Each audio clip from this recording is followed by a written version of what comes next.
You know, when we talk about HVAC systems, it's always the big stuff that gets the spotlight, right? The chillers, the massive air handlers, they get all the attention. But today, we're going to zoom in on the real unsung hero that makes it all happen, the humble V-belt.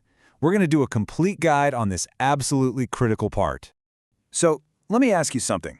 When you're in a building and you feel that nice, cool air flowing from a vent, what do you think is actually pushing it? What's making it move through all those ducts? It's not always some super complex high-tech gadget. A lot of the time, it's this simple loop of reinforced rubber. This is the workhorse. It's the physical length that takes power from a motor and gives it to the fan. And let me tell you, a tiny problem with this belt can very quickly turn into a huge comfort problem for every single person in that building. And the idea behind it is just brilliantly simple. Think about the chain on a bicycle. It takes the power from your legs at the pedals and transfers it to the back wheel to move you forward. Well, a V-belt does the exact same thing, but it's transferring rotational power from an electric motor to a fan, a blower, or a pump. It's simple, it's effective, and it is absolutely essential. And trust me, these things are everywhere in the HVAC world. From those huge rooftop units you see on top of commercial buildings, to the exhaust fans in kitchens and bathrooms, to the giant fans in cooling towers, and even the pumps that are circulating hot and cold water. These belts, they are the quiet backbone of the whole operation. Okay, so before we even think about inspecting or changing a belt, we have to talk about safety. And I want to be really clear here. This is not a suggestion. This is the absolute non-negotiable first step for any professional maintenance. Getting this wrong is not an option. And that safety starts with something called lockout/tagout, or LOTO. It's a simple three-step dance. Step 1, turn off the power at the main disconnect. Step 2, put a lock on it and a tag with your name so nobody can just wander by and flip it back on. And step 3, this is the one people forget, but it's the most important. Try to start the unit. Hit the on button. When nothing happens, that's your proof, your absolute confirmation that the energy is gone. Only then is it safe to proceed. Next step, personal safety. What you're wearing and how you work. Safety glasses and gloves, that's a given. Now, belt drives are notorious for grabbing anything loose, so no loose clothing, no dangling jewelry. And that metal guard that covers the belt, it's not optional. It has to be in place anytime that machine is running. It's your last and best line of defense. All right, safety's locked in. Now we get to the fun part. This is where you become a bit of a detective. You're going to use your senses to figure out how healthy that belt drive is, and hopefully you'll spot a problem long before it turns into a complete failure. So phase 1 is all about observation from a safe distance while the unit's actually running. Use your eyes. Are the belts fluttering or wobbling? Use your ears. Do you hear squealing? That usually means slipping. A chirping sound or even a slapping noise? That could mean it's loose. And finally, use your nose. That distinct smell of hot or burning rubber is a massive red flag that something is wrong. Now, after you've performed a full lockout-tagout and you are 100% sure there's no power, it's time for the hands-on check.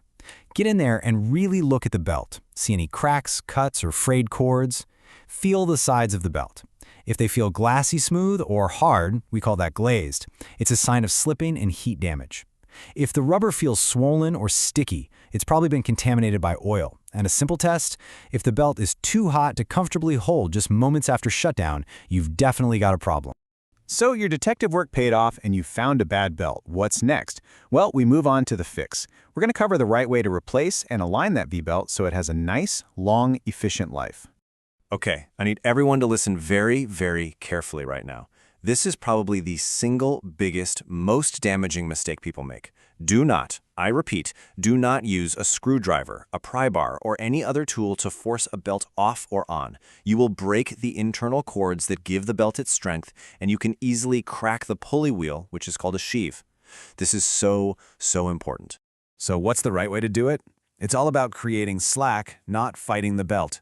With the unit safely locked out, all you have to do is loosen the bolts holding the motor down. Then, you can slide the entire motor a little bit closer to the fan. This creates slack in the belt, and it'll just fall right off in your hands. No prying, no tools, and no damage. When you're grabbing a new belt, you have to match the exact size and type. And here is a golden rule for any machine that uses more than one belt. You always replace them all at the same time as a matched set. See, an old belt has stretched out a bit. If you put one new tight belt next to a few old stretched ones, that new belt is going to take almost the entire load, and it will fail in no time. It's a waste of time and money. Getting the tension right is a real tightrope walk. You can't have too little, and you definitely can't have too much. If it's too loose, the belt's going to slip, which creates a ton of heat and just eats away at the rubber. But if it's too tight, you're putting an insane amount of stress on the motor and fan bearings, which can lead to a really expensive, catastrophic failure. All right, let's walk through the right way to install the new belts. You place them over the sheaves without forcing them. Then you slide the motor back to get some tension on there. Now, here's a key step. Before you measure anything, turn the whole assembly by hand a few times. This helps the belts settle perfectly into the grooves. Then you can use a proper tension tester to set the final tension, tighten down all your bolts, and of course, put the guard back on.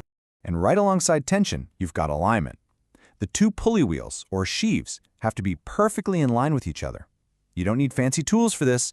A simple straight edge or even a piece of string pulled tight across the faces of both sheaves will show you if you're aligned. If they're out of alignment, the belt's going to wear out super fast, so always recheck it after you adjust the tension. We're so close to being done. But look, a professional doesn't just walk away once the new belt is on and tight. There are a couple of final, really crucial steps that ensure your hard work actually lasts. Now this is a pro tip. It's a step that a lot of people skip, but it's what separates a good repair from a great one. New belts will naturally stretch a little bit after they first start working. So the correct procedure is to initially tension them just a little bit tighter than the final spec. Let the system run for anywhere from 4 to 24 hours. Then come back, do your lockout tagout again, and retension the belt to its final correct setting. This ensures it holds that perfect tension for the long haul. So that leads to the obvious question, right? How often should you even be checking these things? Well, it depends on how critical the system is. For something like a hospital, you'd want to do a quick look and listen every week with a full, hands-on inspection every 3 months. For a regular office building, maybe a quick check once a month and a full inspection every 6 months. Remember, a few minutes of prevention is always cheaper than a breakdown. When you think about it, this simple component works tirelessly, day in and day out, to keep us comfortable, and it's so easy to forget it's even there until it fails. So the final question I'll leave you with is this: is the unsung hero in your system getting the attention it truly deserves?